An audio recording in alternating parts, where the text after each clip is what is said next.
Welcome back to our YouTube channel. In this video, I will show you how to like a game on Roblox if action not available.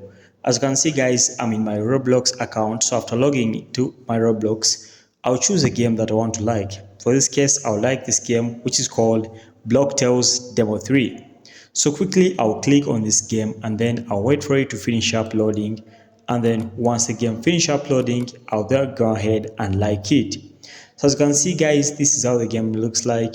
This is the description of the game, and here is a like button guys, okay?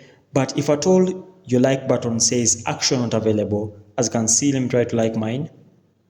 As you can see, it doesn't really allow me to like. It's the same saying action not available. So what you'll do to fix this, come to your settings gear, then click on settings menu over there.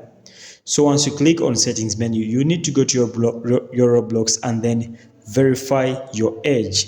All right, so as you can see over here, it says verify my age. So quickly click on that and then go ahead and verify your age. Once you finish verifying your age, you go ahead and like any game on Roblox in a very simple way. Thanks for watching guys. That's all I had for you today. We shall meet in the next video once again.